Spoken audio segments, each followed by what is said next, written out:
listening to the Straight to Video podcast with Rob Lane.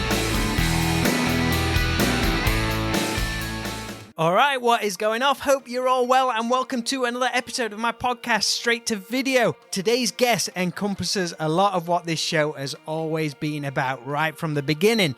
You're going to get parts hard rock, part 80s movies, part VHS tapes, part pop culture tat. We chat about it all on today's show as I welcome the force of nature that is journalist, music frontman and 80s torchbearer Gaz Tidey. Now, Gaz and I have been friends dating back to the days of TCC in the mid-2000s. Gaz, along with all the crew from the mighty Uber Rock website, which he helped create and grow, were all massive supporters of everything I was involved in, rocking up to the Richard Backus tour in 2008 and always giving props to the world of straight to video since it began in 2013.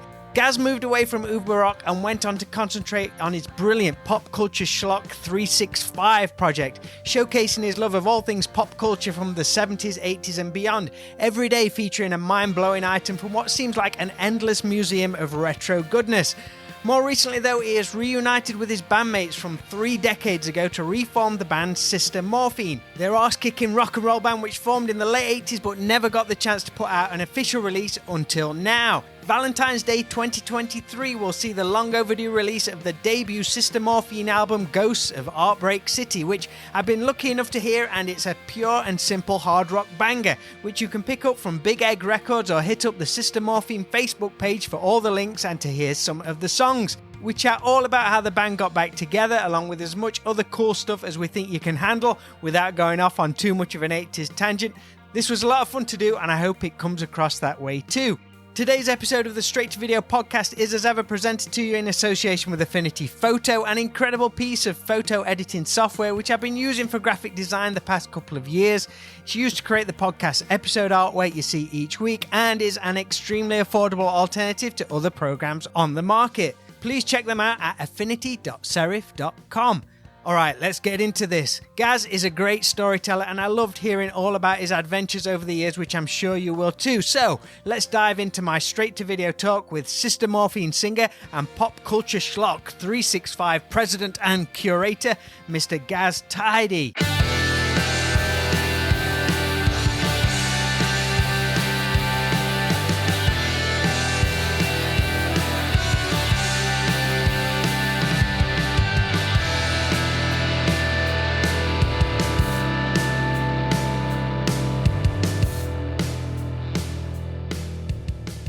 Magical. How you doing? You okay? I'm good. It's been too long. Mate, I don't even want to try and figure out how long it's been. Wild. So what's new? Everything is good. Obviously, I work for Royal Mail, so I got up at 4:50 this morning. I got to get up at 4:50 tomorrow morning. Rock and roll, brother. But yeah, that's, but obviously, it's such a long line of legendary rock and roll frontmen that are postmen like me and Rocky Shades.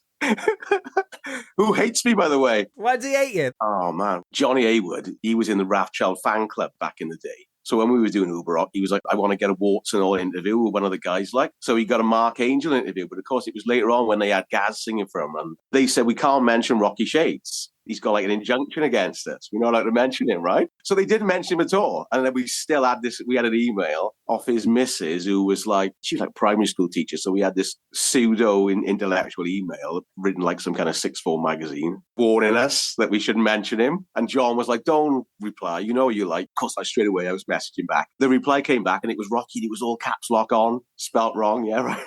All spelt with Z's, like all the song titles and stuff. Yeah, he was going to sue us because he had this injunction against him. But Mark didn't even mention him at all because they just know that he's trouble, So in the end, John changed the interview. And like Ace Fincher was in a band with him at the time. And Ace wanted to kill me back in the day. Ace Fincher sent me a message once saying, get in the cage. And even Ace Fincher was saying, look, sided with us kind of thing. And then, so basically John changed the interview. And then a few months down the line, we had the Rocky Shades Wild Side Riot CD to review sent to us by the PR company. So I was like, I'll do that one. And I just give it an honest review. And they all wanted to kill me. Oh, mate. Are you missing the old journalism thing at all?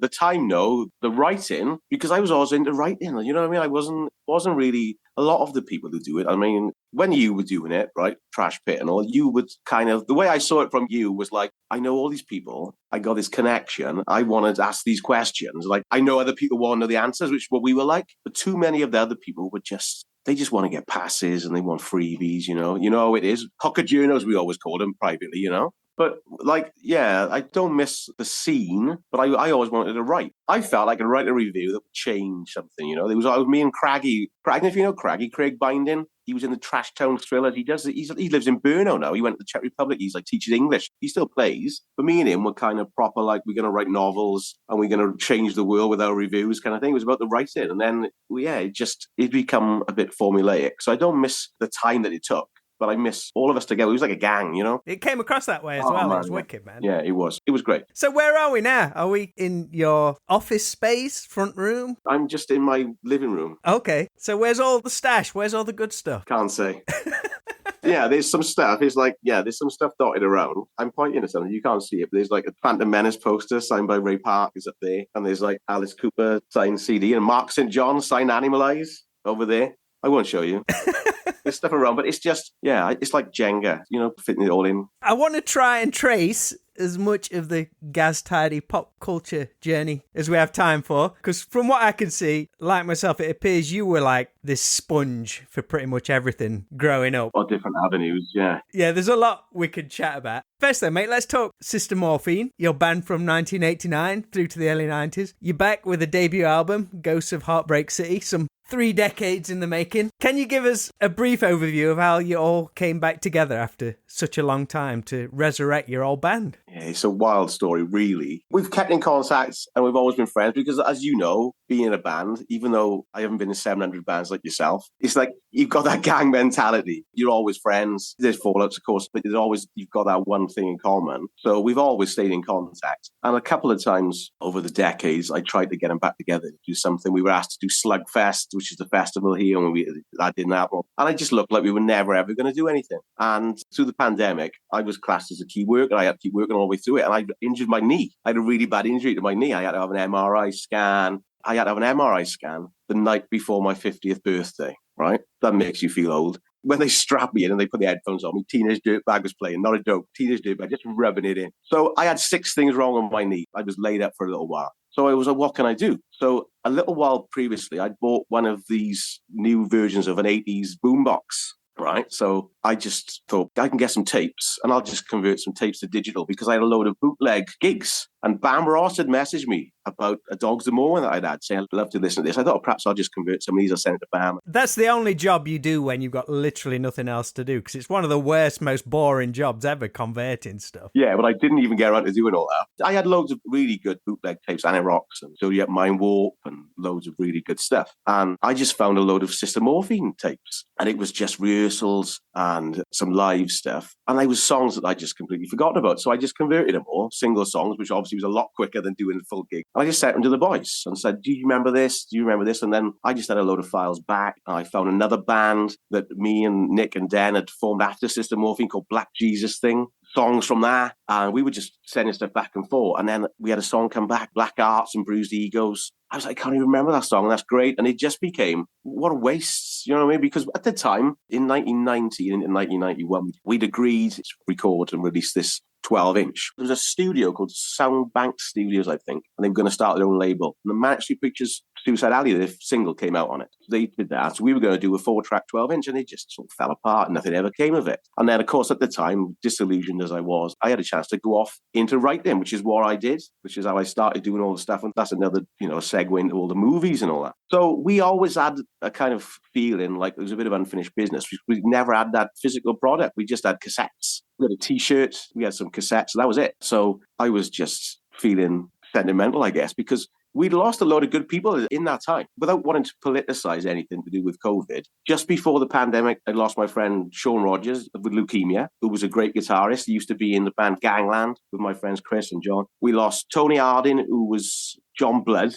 his stage name of the band Wild Pussy. He famously sung backing vocals on Berserk, Tiger Tail's album. He died of COVID. One of my best mate, Chris's brother Stuart, died right at the very start of it, of COVID. Kev State, who's another good friend of mine, played guitar in the band's Doom Child, Beneath the Divine. He died of COVID right at the start of it. Xeon died then. because of the vaccine and all. I never wanted to politicize any of it. I just really missed these people. I thought it was a waste. So many of them were so talented musicians. I was just said to the boys, look, we've got a chance to do something. We're stupid not to do it. They had got no chance anymore. So I did it really. They inspired me to do it. The ones that we lost at that time, I don't know whether I was just in a kind of zapping-induced coma, but I just said, let's do it. And everyone agreed. It really surprised me. How much singing had you done since the band split? Was it like tough getting the chops back? Because it sounds great, the new recordings do. The last gig that we played, Sister Morphine, was November 1990. The next time I sang a proper gig was 2015. We had a little acoustic band, me and my mates Chris and Steve, called the Effing Jackpots. We played Slugfest, and it was acoustic stuff, just the three of us. So that was the first time. I recorded a cover of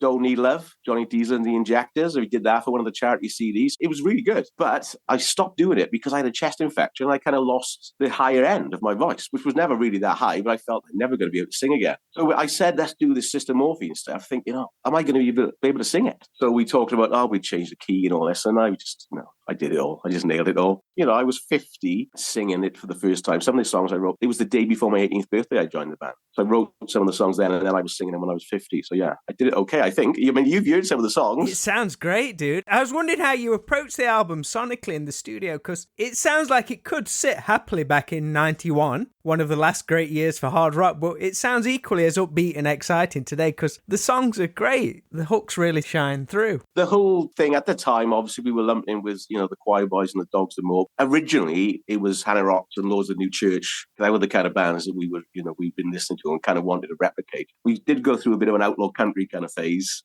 later on, Steve Earle and Georgia Satellites kind of thing. But then with this now, it was just, let's just pick the best songs and just do the best songs, because it was really for us. We didn't really think of it as a cohesive album. We just thought we'd do the best songs. We'll try and get the running time the best so it doesn't bore people if anyone else is even interested. And we thought really hard about, the running order of the track listing to try and keep it interesting. But really, it was just for us. So we thought, right, we'll just do these songs, bit of fan service, because all the people that remembered us wanted us to play this one song. We thought we'd put that in there, and then we'd just do all the rest, all the best, and that was it. And then one of the files that I had sent was just a guitar track. So I was like, what even is that? And Jamesy, the guitarist, told me it's called Dare to Be Great. I was like, that's really good. I can't remember anything about it. What's the story? You wrote it. So as it turned out, I wrote it about Say Anything, the movie, right? So I was like, I got to try and find these lyrics. I thought I had all the old lyrics. I couldn't find it at all. So I thought, I know, it'd be really clever. I'll write new lyrics. I'm just going to use all dialogue from the film. Yeah. So I wrote it, and the chorus said, Dare to Be Great. I gave her my heart. Dare to be great. She gave me a pen. The line, yeah? And then I had to think about it. And I was like, well, if nobody knows the film, they're going to think that after 3 decades, my lyrical genius, my comeback song is going to be like, she gave me a pen. So I was like, I just can't do it. So we changed it. We had a new song. I wrote 8 tracks in Zodiacs, which was a brand new song. And we just wrote it over the Signal messaging app. So basically, I played that guitar track on my phone, and I just screen recorded myself with the audio on, singing, sent it back. We had a song. So we wrote 3 like that because we couldn't meet because it was lockdowns, but it was regional lockdowns. And I live in the NP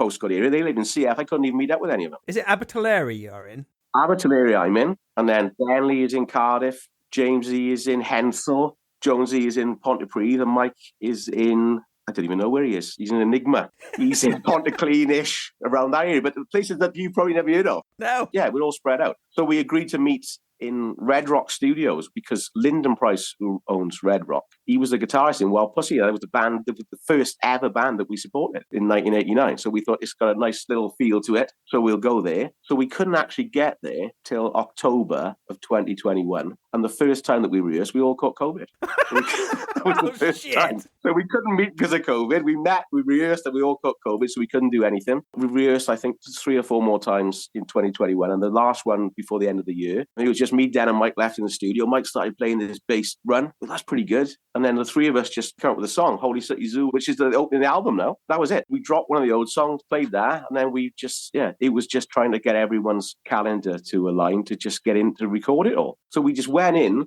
and all it was let's just try and have it to sound dirty because we didn't want it to be clean, because in 1989 we did a demo and it was always too clean. Yeah, it always used to be the case back in the Jangly, day. Yeah. You know, and we wanted it to sound garage. We wanted it to sound like Radio Birdman or the MC5, but a modern sound like Lucifer. I still say Degeneration is a modern sound. You know what I mean? that's the kind of thing we wanted to blend the two of them. So it could still be the Stones or the Faces, but he wanted it to sound like it could be, the Helicopters or Turbo Negro or something. So that was the plan, really. Back in the day, the band spread its wings a fair distance in the couple of years you were around. What were some of your favourite gig memories you have? Any old venues you played? Or because I think, did you come to Nottingham one time? We played in Nottingham and one person turned up. It wasn't you. It wasn't me, mate.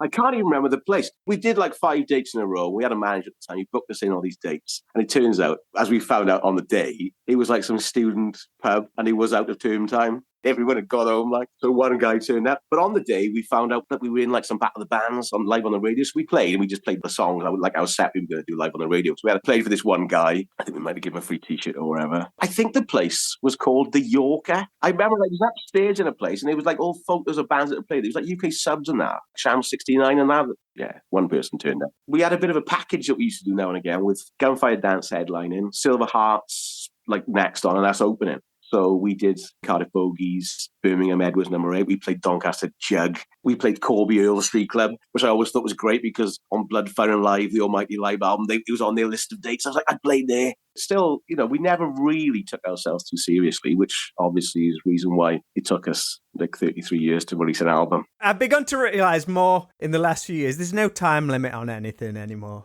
Yeah, you're right. At the time, it was great fun, and we felt that we could do something. There was bands like Sweet Addiction as a band, I always think. They got a deal. They got an indie deal. Felt that we could do something like that.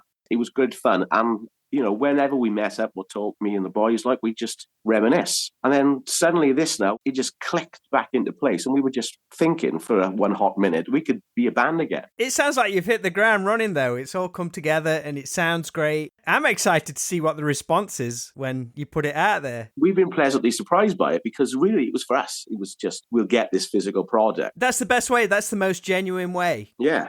So I wanted to make sure, the song Get Back Home, the ballad, I wanted a really good recording of that. So I was happy with that. And I just wanted the best recorded version of those songs for myself. I'm not saying that they're the best I've ever sung them, but it's the best version of it that I'll have to keep. So that was really what the impetus of it was. And suddenly people were saying, well, you can play somewhere. When's this coming out? Yeah, what is the plan? Do you think, will you do a release party for it or anything? We did have something booked, but it's not happening now. It's just everything, life just gets in the way a little bit. It's a little bit like, the school reunion at Grosse Pointe Blank. I haven't quite stabbed anyone with a pen yet. But a school reunion, you meet up with people and you're just like, I used to be best mates with Jimmy back in the day. And you've got that one common thing. But then everyone is 30 years older. You've got a lot of mileage and a lot of memories and experiences to catch up on. And it's just really difficult for everyone to be on the same page. And I didn't really want it to be. Whether everyone else agreed, I don't know really. But my thing was, I didn't really want it to be like some of the bands that just get back together. But they're like, well, we need to get a new guitarist or a new drummer or a new singer because so-and-so can't make it because of family commitments. It's not the same. It's not the 5 of you. It's just 3 of you or the 2 of you with you playing bass or rocking guy on the drums or whatever. Do you know what I mean, though? We didn't want to do that. It's not in the past tense. It's a going concern. I wanted the 5 of us to be on the same page. Stuff that we've been offered just from, putting some posts up on social media is wild. It is absolutely wild. I can't believe the stuff that we get offered. Unreal. At the end of the day, we've got a really good record. 2 years ago, we was like, it was nothing, and now all of a sudden we've got this 15-track album coming out. This is probably a daft question. Who saved all the old Sister Morphine memorabilia you've been posting online, such as your posters, flyers, and old photos? Yeah, I've got a little bit. But I'm not the only person, but I've got the most. Yeah, I've got the most. Like the T-shirts, I've got one with sleeves and one without. It's that kind of level of complete. One pristine one used one. Yeah, one for the frame and one to wear, sun's out, guns out. But yeah, I've kept a load of stuff, but why not? It's just bits of paper. You can chuck them in a box and get them out and you're back in the day. And that's really what happened with the lyrics. And that's the magical thing, I think. And it's really what inspired me to write Ghosts of Heartbreak City, because when I went through all those old words, my first thought was, can I sing all these lyrics that I wrote when I was, a teenager? Am I going to be saying something inappropriate now? I don't want to change anything. I didn't want to change history. I wanted to sing the songs as they were. So I went through all the lyrics, was pleasantly surprised that I could sing everything. But it just reminded me of so many people that we used to bother with, people that we've lost, people, that we don't see anymore and not in contact with. And it just, me and Jamesy had to put on a video call about it. And first of all, we were talking about the lyrics, and it was literally like, oh my God, can you believe all those like melancholic melancholic heartbreak lyrics that I wrote. And I literally said, if we do this album, it's going to be proper Heartbreak City. And then I just happened to say, it's like seeing ghosts, some of these people who I thought of when I read that lyric and that lyric. We were like, whoa, Ghosts of Heartbreak City. It was just the title. And that was the end of it. We had one new song and then another riff came over the messaging app from Jonesy to me. And I was like, I'm going to write a title track. And that's what I did. So I wrote that song about the thoughts of what I had going through the old stuff. It's metaphorically, I mean, you're supposed to think that it's a kind of Mystery City, kind of debauched place, but really it's just about the songs. The ghosts of the songs on the Heartbreak City is the album. And I was perhaps overthinking it a little bit, but we were stuck for like several months. We couldn't even meet up. I had lots of time to think about it. I love that title, though. Like you say, the reasoning behind it, it just adds more to the whole creation of this album. Yeah. It's a great tribute to the band that was and how it's come back together again, and it's very genuine. One of the things I've got to say about it is that, like, I'd sung several gigs with my acoustic band, and I think you saw me as well get up sing with Trigger McPooch. They threw the mic to me and I sang Car Full of Stash by Lucifer. So that was all I'd ever done. Because I did that, I got asked to join this acoustic band. So I did several gigs. But like Mike D'Souza, the bass player, he hasn't played a gig since 1990. Get out of it. The bass is incredible on them recordings, dude. He's the Pontyclean Matt Freeman. Honestly, he hasn't played a gig since November 1990. Jamesy and Jonesy, they ain't played a gig since 1990. Honestly. And then we just turned up in the studio and it's like a bit of bottle lightning. Just is what it is. It just sounds like us. And it was just, if anyone else is interested in this, great. But if not, this is just worth it just for us. And even if everyone's not on the same page all the time, the product that is going to come out is worth it. It's worth all the hassle and all the spats. I want to talk to you about your Pop Culture Schlock 365 page. Yeah. How long has that been going now? I was trying to figure it out. January the 1st, 2018. So on New Year's Eve, just gone was 5 years. I did every day for 5 years. It's been 5 years you've been doing it. It seems that's crazy. It was like 1,800 odd days consecutively. And that, like, now I'm not doing it every day. I didn't want it to be really crap because I could do it every day. I don't even know how many comic boxes. I've got long boxes. It's thousands. I could just get a comic every day. But I didn't want it to be boring. I still want to do the dates kind of thing and on this day and all that. So I'm just trying to theme it a little bit. But I keep on doing it because in the future, I plan on selling under that name. I built a brand up, so I plan on selling some of the stuff. Not the best stuff, the crap, Rob, obviously. You have to be careful though, mate. And I'm sure you've probably been guilty of this. If you have ever sold stuff in the past, I always get rid of stuff. Think, I'm not going to need that one. That is the crap. Then 5 years later, it's like, oh shit, I wish I still had that. That was the gold. The one thing that I got rid of that I really regret is I had the Bill and Ted box set, the action figures with the cassette. Oh man, that's the one thing I always regret getting rid of. Why did you get rid of it? Do you remember? Yeah, I had a room in my house called the bunker, just full of tat, and then I was with another kid on the way, and I was like, where's this going to go? Like, not the stuff, the kid. Where's this kid going to go? I just sold bigger stuff. I sold, Star Wars box, that, and yeah, don't want to think about it, Rob. Thanks for bringing that back up. What does your family think of all the stuff you have stored away when you pull it out? Doesn't matter. Why would I care? I'm a firm believer, though, in it's what makes you who you are. I mean, it's the same with you. I mean, if everything that you've done and you do with the bands, straight to video and even Trash Pit, all the stuff, took that away from you, you're just a shell. That's you. That's what you are. Everything is positive because, we're doing this tonight now. We could not bother. We could not bother doing it. It's like when we did Uber Rock, we could have not bothered. But we just trying to do positive stuff. We're trying to put a smile on people's faces. And yeah, my wife's face is generally the one with the smile out when I come back with about 400 annuals. Do you still collect stuff now? Are you always on the lookout? Always, yeah, every week. Basically, when we did Uber Rock, and it became like a second job. Me and John were working on sociable hour jobs, day jobs, doing it every day. And I was just, after a few years, and it got really big, really quick, really surprised. We had a radio show as well. You remember we were putting gigs on. After a few years, I was like, I got to get back to a bit of me. So I made a vow, and I had like a diary, and I was like, right, every week I'm going to buy something old to get the old me back. So I just go out and buy a vintage magazine or old Kiss memorabilia or whatever. And then So I thought, right, I'll do it every week for a year and then I'll have 52 new old things. And then like about 2 weeks later, I had 52 new old things. Where was you getting it all from? Is there good places still around you, like old shops? I'm not telling you. I don't need to know a specific address, like car boots and stuff like that. Or... Everywhere. Car boots, junk shops, bring and buy sales, church jumble sales. I try to not limit myself because I was a Star Wars guy. But then just like Pledge Music and Record Store Day, they just fucking ruined it by wanting more money, So I was like, they can go. not doing it anymore. So I just really branched out and was like, I love vintage magazines, I love movie posters, I love action figures. So I just branched out and just bought more and more and more. We're all guilty of it, I suppose, to a degree. A lot of people get to, middle age, we think you've got a bit of disposable income. You just think, I'm going to buy all my old toys that I got rid of. But it didn't start like that. I mean, there's always a bit of it. I mean, I'm sure you've seen stuff and you're like, I must have that now.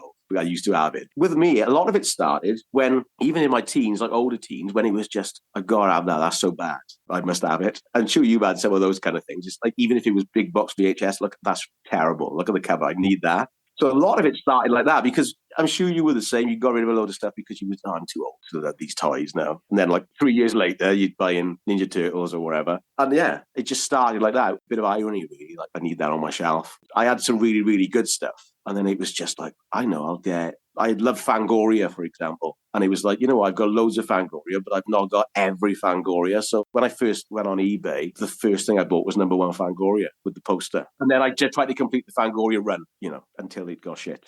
But autographs was a big deal because I don't know whether it was because of luck, a bit of serendipity, or whether it was just because I knew so many people, so many Z-listers from watching all these B movies, but I always saw someone. Everywhere I went, if I went to a gig, if I went to a football match, if I went to, anything, I would see someone. This is an example. I went to see Fraley's Comet in Hammersmith Odeon, and I met Sean Hudson, the horror writer. So random, like. I went to the Metal Hammer Christmas party in the Astoria, which was Tiger Tail's last Teenage Idol, Solar Roses. I met Brian May and Anita Dobson. Quality. Walking down the street afterwards. And it was just that all the time. Keep your eyes open, mate. People are about. Yeah. When I was 16, I'd met Tony Iommi, Brian May. It was just wild. It was strange because the very first time I asked for an autograph, Ray Reardon, snooker player, I said, can I have your autograph, please? He said, no. Wanker. He should have put me off for life, but it was just like, I got autographs, I can get these autographs. And it was like, but what am I going to get signed? Scrap of paper. So I was like, I went through a phase of, I'm going to get vintage stuff signed. So then it was like vintage movie posters. And then it's like, how many walls have you got? Your love of film and seeing your photos going to conventions and stuff like that, that ignited my urge to check them out myself again about 10 years ago. I saw all your photos. Oh, this is amazing. That's worth it for that. I think I knew you could meet celebrities and movie stars, but I always presumed it would be the bigger ones. But seeing all your photos with all these people from the films I love, the lesser known people, I was like, holy shit, I'd love to meet those people. So that got me pretty obsessed for a while before prices got out of control. Again, that's conventions, another thing like Pledge and the Record Store Day. They just wanted every penny out of us. And we stopped going. There was a core of us that were going all the time. But we were hardcore. Like on an 80s music video, they open the gates and you run to the front. We were like that, running to the front of the NEC or whatever to meet everyone. We were methodical. We had a plan. We had vintage posters. And yeah, we would just meet as many as we could afford at that time. I always say that to people. Before it got out of control, I could London's coming up in 3 or 4 months. I can save up maybe 150 quid, 200 quid, and I can meet 10 people. Yeah. Now I could probably meet 2. Yeah. Or have your photo taken with 2. But yeah, that was exactly what we did. But I mean, you say about inspiring you by seeing my stuff or whatever. There was a few of us. It was my friend Ian, my friend Matthew. We used to go, my friend Luke, and we would go and we were methodical. We had proper telescopic tubes with all the posters in and all this. And then we'd get stuff signed and we'd rush off. We'd had like a safe space that we would have spotted. Like check the exits in case there's an emergency. No, we'd be checking with a bit of flat floor to roll all our stuff out so nothing would smudge. And the one day, this is a true story, Jason Momoa came up to us. Before he was Aquaman, before all the ladies loved him. I think he was there. He was in Stargate Atlantis, I think. He was signing because of that. Right. We sat on the floor like, oh, what is this dry? We're touching the bits of all our autographs before we roll them up. And Momoa was like, oh, guys, this is really cool. And he's come over to us looking at all our posters. And nobody believes us. He was a cool guy. He had all dreadlocks. And we were like, who's this guy like? And he's like, whoa, look at this. Return of the Living Dead, man, and all this. That's wicked. So that was it. So we used to go all the time. And I was the same really as you, but a bit before, because I used to buy Starlog magazine. It was always like a Star Trek convention in America, but they became more sci-fi. And then you'd see like Lindsay Wagner was signing the images, or, there'd be Buck Rogers stuff there. It's not just Star Trek. I was like, I wish I could do something like that. And then Fangoria used to have the Fangoria Horror Con. Like, God, like Thomas Savini is signing somewhere. I was like, I wish I could go to one of them. So then they started having ones in Britain that were a little bit more eclectic and out of the way. But then in Cardiff, they thought we'd try and do it with just one guest. And I went in the 90s. It was Jeremy Bullock. He was the first one I ever met. He charged, you laugh now and you know the prices. He charged £5 to sign one of your items. But if you bought this thing, it was like £10 for a signed photo. But if you had a program or an autograph book, you'd sign for free. Can you imagine that now? I tell you, mate, he's a legend. When like Star Wars came back in like the late 90s, again, I went all in. In Star Wars magazine, it like gave you some addresses of people you could write to for autographs and stuff like that. And Jeremy Bullock's was one of them. So I wrote to him in my naivety, just a regular letter, can I have your autograph? No stamped addressed envelope or anything like that. And he actually wrote me back. I've still got it. Lovely letter with like Boba Fett headed paper and all this kind of stuff. Hi, Rob. Thanks for your lovely letter. Just so you let you know, because of the demand of Star Wars, I now have to charge £10 for a 10x8 to cover postage and all this kind of stuff. But hopefully this makes up for it. And he sent me like a little postcard signed Jeremy Bullock. And obviously I've got a personalised letter to me signed by Jeremy Bullock. And the neatest signature ever. Yeah, he was a lovely guy. And the first time I met him, I still got the photo to Gareth, stay cool, Jeremy Bullock on the photo. I got the Power of the Force 2 action figure signed. But he was also selling, they brought out, you may not remember, they brought out Boba Fett pencil cases, like tin pencil cases, and he was selling them signed £3. And I didn't buy one. Oh, man. I didn't buy one because it was like £3. That's in the pound shop. But yeah, he was selling for £3. That's how much it has changed. But the only person I ever wrote to was Bob Grant, Jack from On the Buses. He replied, he sent me a photo. Within a few months, he committed suicide, killed himself. Probably, well, I don't want to say it's because of my letter, Rob, but, you know. What is your have you got a most treasured signed item? I was getting Star Wars 10x8s and I was getting action figures signed. I didn't get the vintage one signed. I was getting Power of the Force 2, which came, 1995, they came back out. Nobody cared. Everyone was like, Princess Leia looks like a monkey on there, the terrible sculpts on him. Luke is all buff. So I thought, okay. So I was just getting them signed. I was basically saying, I'm going to make them valuable then. So I got Dave Prowse and Kenny Baker, Jerry Bullock and Alan Harris, and I got all these ones signed. So I wouldn't get the vintage ones that I got carded signed. It was like, there's so many Star Wars people, and I've seen them again and again. I need to get something else. So I was like, I'm going to start a poster project. But I've got this thing about vintage posters, and you try getting a vintage Star Wars poster, yeah? So I managed to find one of the original trilogy from Australia, and it cost me £25 when it was like £8 to post them from Australia, not like now, crazy prices that we've got to pay now for postage. So I paid £25 for a poster, and it says like all three together for the first time. I know which one you mean, yeah. And I paid £25 for it, and I got 33 cast and crew on it, and then I just retired it. So I haven't taken it for like 10 years because I don't want it to get ripped or whatever. Because Richard LaParmentier, Motti, like he put his fucking pen through it. The first time I met him, he was a tosser. Like he said I should be charging more to sign vintage, and he had all his 10x8s on the table. There's gaps in between them. He put his pen through it. But then later on, we sold under the name World of Stuff, me and my mate Ian and Matthew, who I talked about earlier. He was at one of the convention extras. He was lovely then. He was lovely. But that's my treasure was. I've not got massive names on it, but I've got Billy D. Williams and Anthony Daniels and Kenny Baker, Dave Prowse, Gary Kurtz is on there. Yeah. Jeremy Bullock. There's lots of below Z listers. Who's been some of the nicest people you've met? Or worse? You can throw some bad ones at me if you want. The worst one, I won't name him, but he was in Aliens and the Terminator. I've met him before. What was he like? He was very cold. Yeah, he was my least favourite, I think. Favourites, I met Ernie Hudson. Yeah. And there was always like at least 3 of us, maybe 4 of us. And I'd always have to go first. They'd all be too scared to go first in case you embarrass yourself. I got a Ghostbusters original Australian daybill. So I went. You know how it is. We've listened to cock rock for all these years. We've got a little bit of a hearing problem. I couldn't make out what he was saying to me, right? Because it was so noisy. So he had one of the helpers with him, sat there with him taking the money or whatever. So sometimes you can have it personalised. You have like a post-it note with your name on it. Yeah. Assume that he's just saying something like, oh, is it to or whatever? Who am I slanging it to? I'm going, Gaz. And then he's saying it back to me. I'm just going, Gaz. And then he's saying it again. I'm going, Gaz. And all the boys are laughing behind me in the queue behind me. And the girl who's with him is like, excuse me, it's a really famous phrase from a movie. So it turns out he's been saying, who are you going to call? Like 10 fucking times. And every time he said, who are you going to call? I go, Gaz. Who are you going to call? Gaz. Yeah, that's my favourite. We met Katie Manning from Doctor Who. I've never really been a big Doctor Who guy, but when she was the Doctor's assistant, it was John Perry was the Doctor, they filmed an episode, a Welsh set episode, a series, a storyline, The Green Death. It was like about these maggots in a coal mine. And they filmed it in Brunel, which is like 5 miles away, in this place it was called Control Data later on. But they filmed it in this place. And I actually went in. It's so sad. I still got it. I got like a danger radiation sign from there. Probably radioactive. It's in my shed. So I got that from him. But anyway, we went, let's go meet Katie Mann and talk to her about the Green Death. So she was lovely. So the guy who was like at the photo store, he had 16 by 12s. And if you ever remember, she did a photo shoot with a Dalek. She was naked and she had like the plunger. Google it. Yeah, Katie Manning. Because obviously the Daleks is like Terry Nation, yes, there's different copyright on it all, yeah? But she got in loads of trouble for it. So we went and bought these 16 by 12 naked pictures of her with the Daleks. She's like, oh, you boys. And signed them all. And our mate Luke was like, I'm having a bit of that. He went back and paid like £6 for this picture. By the time we came back, they'd stopped her signing them.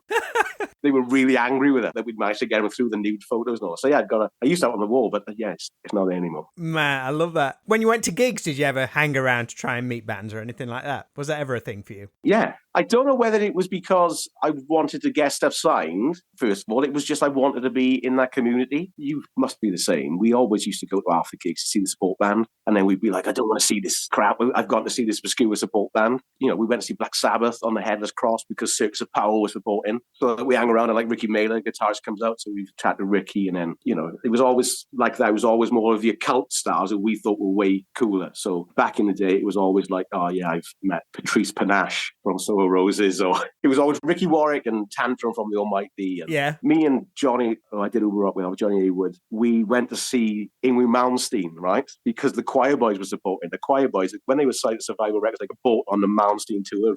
Absolutely ridiculous. We were just buying a T-shirt and they were apologising to us. Oh, sorry, we've got to sell these T-shirts. We know we sell them for £5. We've got to sell them for £10 because Malmsteen's people get their shirts for £10. You know how it goes. And then Coase, who was the drummer at the time, he came up. He's like, boys, I feel really bad. You've got to pay £10 for a T-shirt. So he's come with us. So we just in the green room with the Choir Boys when it was like the Ginger and Coase lined up and all. So for a while, I used to see Ginger quite a bit. And then, yeah, he changed.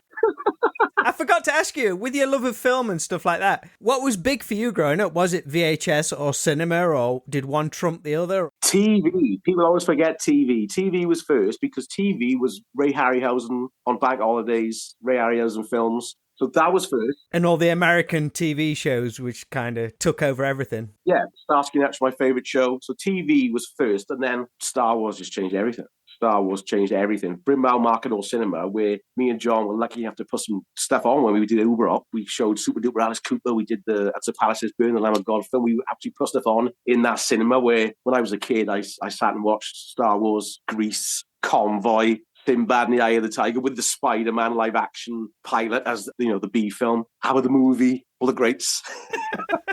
So it was TV, cinema, but we didn't have a cinema in our town at the time. A cinema in our town opened back in 1980 when Empire Strikes Back came out. So we didn't have cinema at all. So cinema was big, TV was massive, but then VHS, it just made us. Because, I mean, obviously I know you're a big box boy, yeah? Yeah. No one's ever called me that. You're a big box boy. Big box boy. I know sell-through is frowned upon, but sell-through was massive at the time. But also just recording stuff, because just to be able to record stuff, you know, like Damien Omen 2, when he's on TV, he's like, oh my God. It wasn't just like monsters can kill you. He's like, the fucking crows can kill me.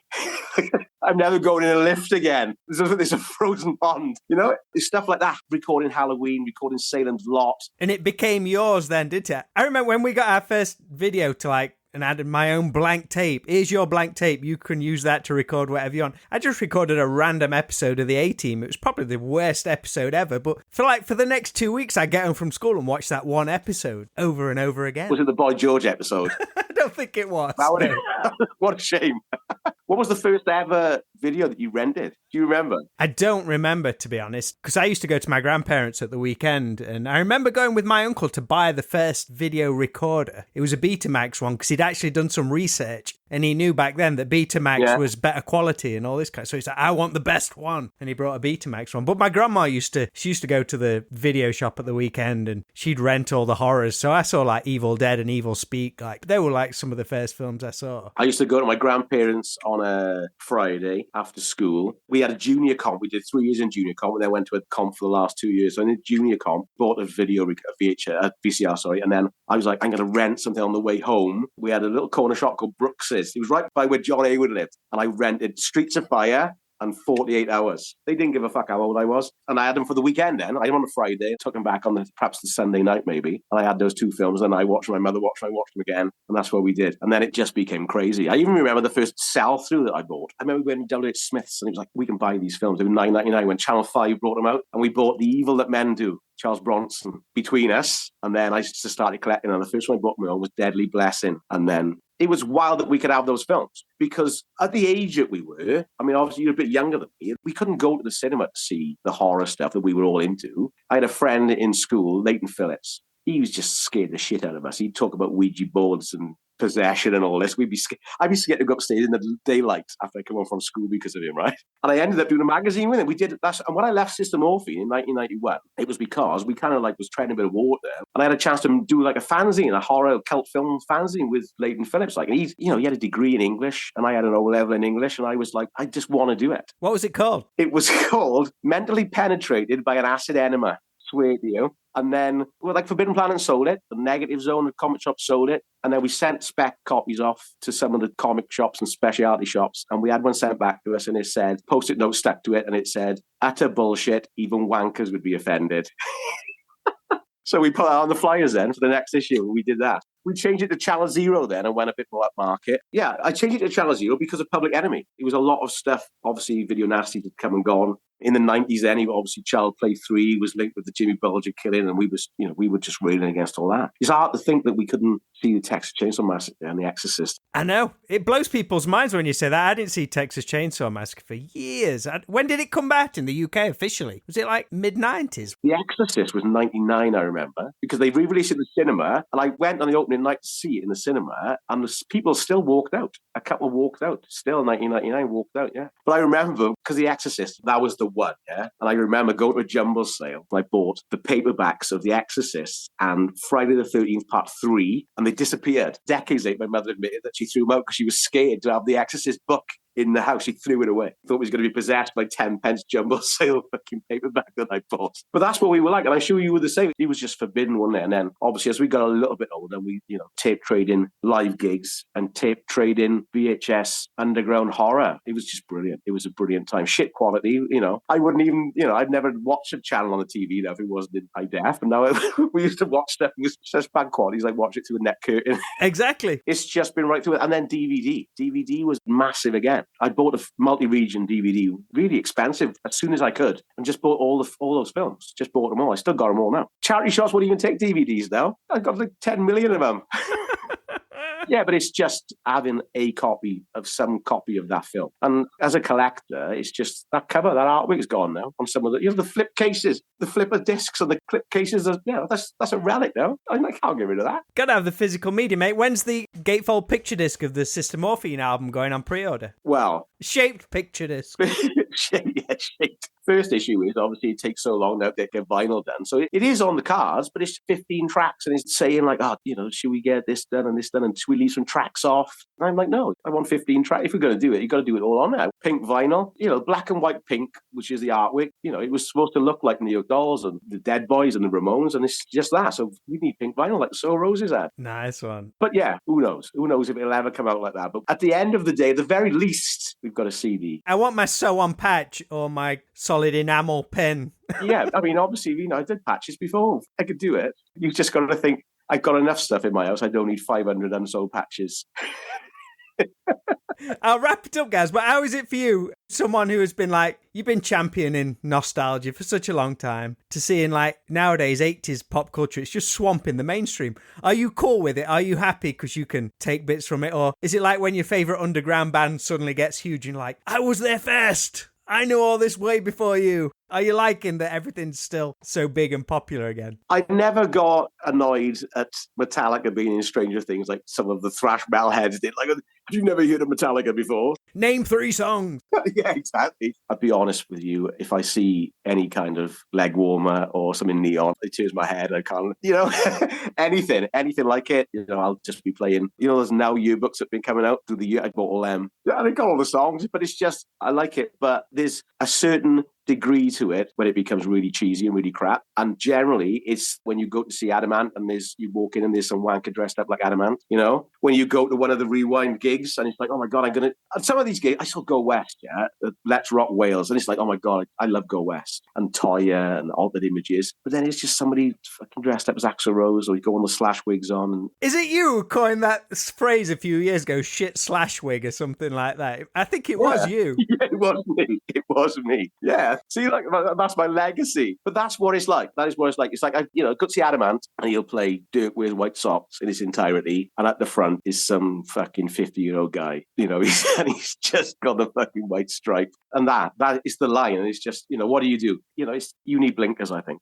So I love it. I'll never stop loving it. But yeah, there's a degree. And the thing is, Rob, we don't have to subscribe to it. It's like the conventions. We don't have to pay 75 quid to meet some guy who was cut out of A New Hope. We don't have to do it. But if we want to do it, it's good. And I like it. But I really dislike the way conventions have got people paying 75 quid to get a photograph of someone because they know it's worthless, because they know there's no sell-on value. Because it's like, who wants a photo of Mary from down the street with Robert England? But somebody wants an autograph of Robert England, and they've tried to not have anyone make any money off him. It's just so greedy. So that's what I dislike about it. But I do love the fact that if you want to do it, if you want to pay a stupid amount of money, you can go and meet Freddy Krueger. You can. There is that. I love the fact that if somebody wants to do it, I don't want to be elitist and say I got there before you, even though I am thinking it. You do think it. If you're going to meet somebody and pay 75 quid, Robert England's a good one to pay the money to. Oh, man, he was £15. He was £15 when I met him the first time. But as far as getting your value, Robert England's going to be probably the best one. Robert England is, he's awesome. I remember one of our friends went, and he took his brother because when he was a teenager, he had a Freddy Krueger tattoo. He was like late 40s, and he took him and he queued up and he paid. He had his VHS cover signed, and he said, Robert, I want to show you this. And he lifted his sleeve and he had this tattoo. And Robert was like, oh my God, that's so cool. When did you get that? He's like, 1987 or whatever. So he signed it for him. And then the next day, the guy went to the shittest tattooist ever. He got it. And he did it like one line, just one line in the middle. No. Yeah. But yeah, he signed it for free. Oh, man. But before we go, one thing I want to say, though, I just want to thank you for all the stuff you do, because I don't think you get enough credit. You keep giving people opportunity to do stuff. It's like you're giving me an opportunity to do this now on your podcast. You've had some greats on. Susie Quattro, Carol Decker, Chesney Oaks, Slider Smith, all the greats. You're giving people the opportunity, but you need to have a little bit of it back, because you didn't have to do any of this. Trash Pit, straight to video, you didn't have to do any of it, but you do it because you want to just bring a bit of joy to people. You want to entertain people. 80s Video Shop as well. I just wish I could come. Yeah, when you come in, mate. Yeah, I'd love to come. I would love to come. Sister Morphine acoustic gig in the 80s Video Shop. Oh, yeah.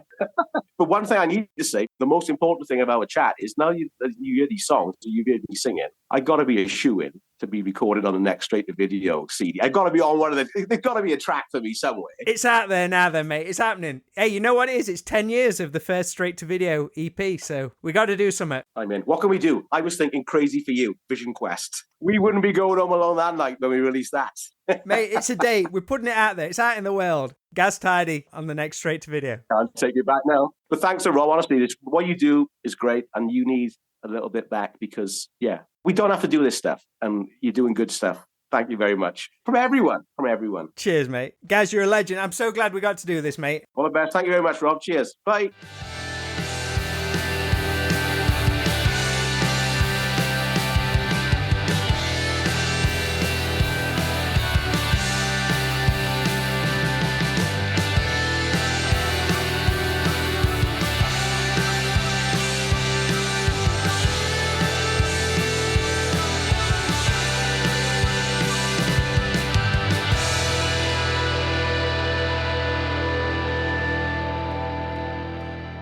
Thanks so much to Gaz Tidey for such a fun chat here on the Straight to Video podcast. Do yourselves a favour and check out the new Sister Morphine album, Ghosts of Heartbreak City, which is released on Valentine's Day. And if you love all things retro and want to see some of the most unusual movie and music memorabilia ever, then track down the Pop Culture Schlock 365 page on Facebook, Twitter and Instagram. If you enjoyed this chat and you're new to the show, please catch up on all other 200 plus episodes at stvpod.com or wherever you listen to podcasts. And please, if you can, hit that follow or subscribe button, maybe share with a friend, or if you have time, write a review on Apple Podcasts. Every little bit helps grow the show and get it into the ears of new listeners. So that's all for this episode. I will be back next Friday. So until then, take care and speak soon.